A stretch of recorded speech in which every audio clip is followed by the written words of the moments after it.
Now, celebrating all things cool in Jacksonville, a local show with a spotlight on the 904 with hosts Eden Kendall and Mark Payton, featuring amazing stories from every neighborhood with Rance Adams. This is River City Live.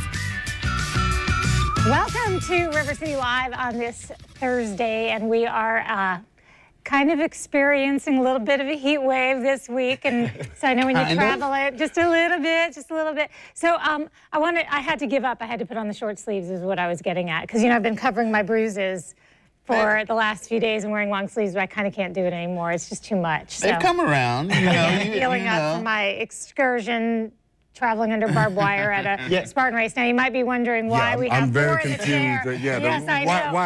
Why are they bruising you? What's going on here? So we'd like to introduce John Hunton. Welcome back to River City Live. You were on a year ago, and we're excited to have you on, sitting down, talking with us with Host Chat, and we want to learn more about what's happening in your life and all that stuff. But right now, let's go back to Eden's life and her bruises. So that way, fill me in on that. Get me caught up. Get up to speed. All right, go. We're going to talk about the Comedy Zone and everything else. Sure. We'll get to that some other time. I'm going through a midlife crisis, and my husband and I are entering all of these races, these obstacle course races where you're going on the ground and crawling under barbed wire and climbing over stuff and whatever. And then I come in all banged up and bruised, and for about a week now I've been wearing long sleeves, but it's brutal out there for the long sleeves. So I finally just gave it up, and I just said, you know what? This is me.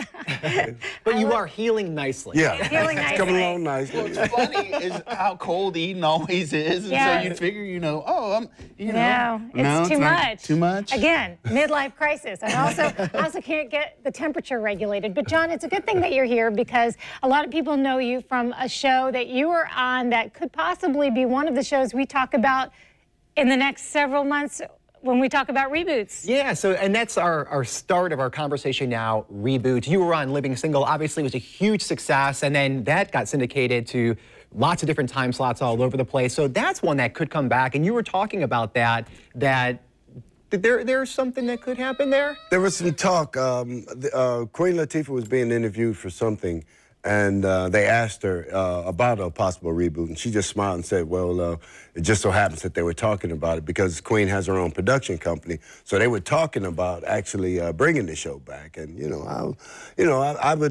I'd be interested in it. I might be able to clear my busy schedule. Put your toe in the water. We'll see. Nobody's reached out to me yet, so we'll see. I'll see if I can clear my schedule, because I'm busy. I'm moving and shaking. You can't just stop and do your little show again. Well, maybe I'll see. But well, check with us, because we might need you that day. Okay, absolutely. And that's the trend right now in Hollywood, all these different reboots. And we have a list right now that I'm going to go over. So Arrested Development, that has officially been greenlit. That's going to be on Netflix. And it already had a reboot. It did, and now it's another reboot. It's a reboot. A reboot? It's a reboot. Exactly. The second season of the reboot, but I did not enjoy the reboot. I loved all of the Arrested Development, but I didn't like the reboot. Well, we'll see. Maybe on the digital side at Netflix, maybe we'll have better play there. Roseanne, that's coming back. They were talking about it for a while, then all of a sudden that's officially a done deal. That is moving forward. American Idol. We addressed this a couple weeks ago. Now it has more traction. Not only is it coming back, but Katy Perry will be one of the judges. And that's a pretty big name judge, because when we were talking about it, they thought about making it a little bit more budget friendly on that bottom line and not bringing in all these big names. But she's a huge You need the big names. That was part of it. Well, that's how they lost out to the other people. Well, like The Voice, for example, every judge that they had on The Voice was somebody that was current on the radio making hits. And I feel like that's why they had so much traction and street cred. You wanted to know what those judges had to say, not someone who had careers that were popping 20 or 30 years ago, so maybe that's the new magic that makes American Idol happen. Well, J-Lo was on there, and Nicki Minaj, it didn't have that same verve then, and so, but yeah, they had to bring Katy Perry in because they were bringing back some of their Kelly Clarkson and Jennifer Hudson. There was that talk, and then The Voice is like, oh, really? Well, it's like that one show where it's like, I'm going to add $1 more to that, and we'll bring you in over there. They drove the bigger truck of money. For my money, you can't go wrong with Paula Abdul. I'm sorry. I just enjoyed her. She might not be current, but she was TV friendly. I tuned in to watch her. I'm sorry, I just did. Well, it's funny because she was TV friendly. Visually, I think. But she was also friendly and a good judge, because I liked the critiques that she gave, and she was a good coach. Even though at that point they were judging, not coaching, but she would give really good tips, I think, that would help people out. So I agree with Paula. And then Will and Grace, that one's coming back. Yay. And I don't know if you guys have seen any of the commercials or the promos for it. They're really good. Yeah. You know, so it's gonna, again, you know, it's witty, it's creative, so I'm excited that one's coming back. Were you a Will and Grace fan back in the day? You know, it's funny, not when it was like in prime time, but when it got syndicated. I had better hours to watch it then, and that's when I got hooked. And then you could watch it. Then you watch a marathon. Yeah, you get a marathon and then you get hooked. Yeah, I felt like I lived in the apartment with them, you know? I have a friend who, when she had both of her kids, the first, the older one is Will, and then the second one came along and she named her Grace, and that was at the height of Will and Grace. And it wasn't for that reason, those were the names they'd always wanted, and we would say, gosh, you know, the kids are going to hear about this. And she said, no, because the show will be done at some point. You know, that show's going to go away. And then here it is back again. But, you know, I kind of forgot about that. I don't think they probably had heard about that in a long, long time. Yeah. John, here's a question for you. What show would be one of your favorites to be redone again? And not the one you were in. Like pick like as maybe a childhood favorite or something like that that you'd like to see again.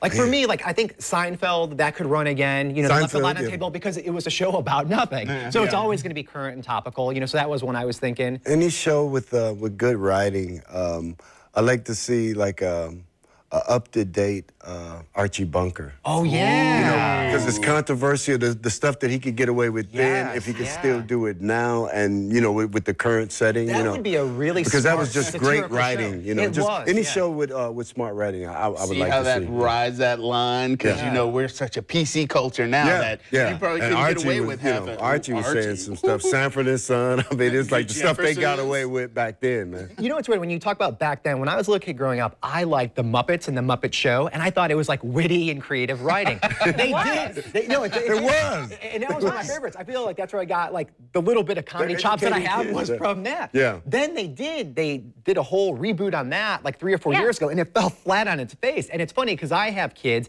and they don't find it funny at all. When we watch the movies that they release and stuff like that, like even the current ones, they just have like a blank stare on it. They're like, you know, like, but the Pixar and the other ones, they love those. But I guess the Muppet is too old school, I guess. Then I have that's old school, way too. I want to see the $6 billion man. I mean, we had the 6 million. I know they brought. That's a good one. They brought Bionic Woman. Was it Bionic Woman? They brought that back a couple years ago, and it didn't catch any traction. It was great, the reboot of Bionic Woman. I was so sad it didn't take. I watched it all. It was so good. So I caught a few episodes, but I figured with today's technology, and especially with the advances they could do with special effects, that show would just. Well, let's take a step back from technology and special effects and talk about a game that Hasbro has out. You know the board game Clue? Yes. Well, they have a new one out with the Golden Girls. So talk about something that could be rebooted again. But it's not about who killed who with what. It's about who stole the cheesecake. So this is a real thing that's out now. So, you know. The Golden Girls. Who stole the cheesecake? So it would be like Blanche is in the kitchen with the cheese.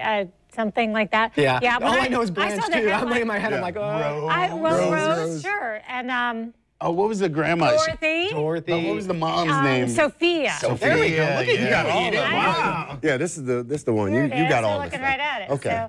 So, I think that's so cool. That would be another one. I mean, obviously they couldn't bring everybody back, so that would be one that would be unfortunate that they couldn't do. But then there was another one that was like their next door neighbors. Do you remember that one? It was. They had Next Door Neighbors, Empty Nest, it was called. Exactly. Richard Mulligan. Yes, that was a good one too. But there are a lot of things that are making their way. If they don't get to a network, then they may have a run on Netflix. Netflix has some news for you today. If you are being hounded by the history of your ex on your Netflix feed, whenever you go to log on and watch some movies, you see your history and it helps to choose what you're going to watch. Well, maybe you've been through a breakup and you've been through your Instagram and your Facebook and your Snapchat and you've gotten rid of all signs of this person.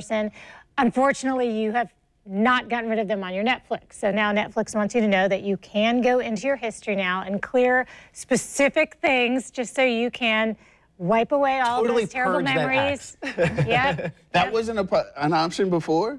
Well, I don't know if it was or wasn't an option before, but what I will say is nobody could figure it out. Yeah, it must have been hard to do. If they came up with this thing. Netflix just got dumped. But that's just what happened. Yeah, somebody went. Some IT guy's like.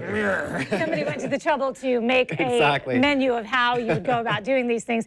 And this is good if maybe it's not that you got dumped. Maybe you have other family members that are not using their own separate little grouping, and so you're getting bombarded with all of their shows too.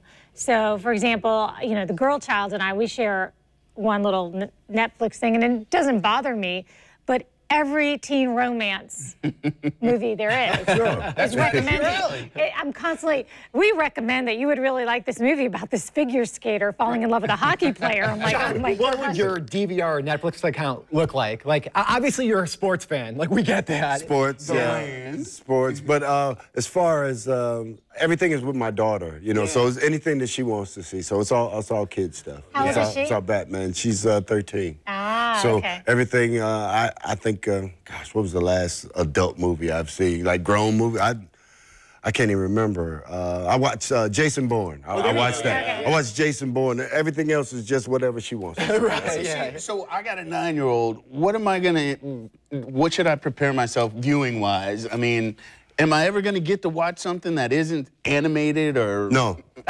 No, you can give that up, man. You give it until they outgrow it. Until they outgrow it, and then it's whatever has the cutest boy. Yeah. Henry Danger. And is then currently the cutest that's boy. a different thing, you know. Now you got to get the shotgun out. This is a whole different story. And then going back into that, it's like I don't even get to watch. So hey, you want to watch this movie with me? Sure, I'll watch a movie with you. We get it, and she tells me so much of the plot line. I'm like, can't I just see what's gonna happen? Yeah. You're killing it for me.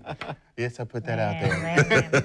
So, you know, we had something that we touched on yesterday about spouses, and one of the things that can actually double divorce risk, and people don't talk about this that much, but it's your spouse's friends, not liking them. So we didn't have a lot of time to really delve into that. So which of your spouse's friends don't you like? I like pretty much all of them. Okay. Yeah, I mean, but so the story is that if the husband doesn't like the wife's friends, more often than not, there's a doubling of possibility of divorce. So in the second year of marriage, the couples were asked whether they felt their spouse and friends, the friends that they'd inherited with the relationship were cool.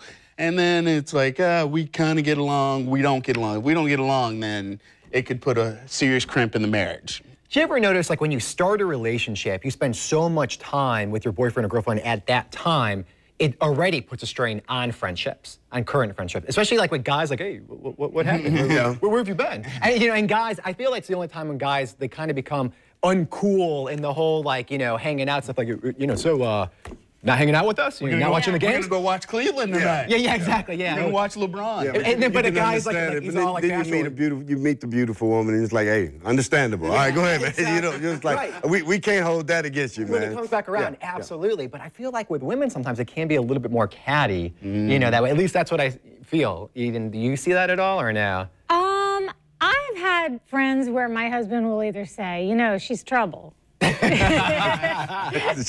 going out with her. But here's the problem. My husband tends to be a really good judge of people. So I've also had a situation where I met somebody that I thought was a great new friend, and he said to me, she's crazy. And I said, are you sure she's not just, no, I know crazy.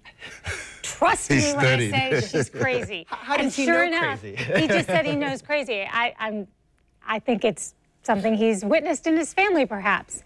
But anyway, so yeah, so he's a pretty good judge, but I could see where if I didn't agree with him, where that would be an issue on that one. So, but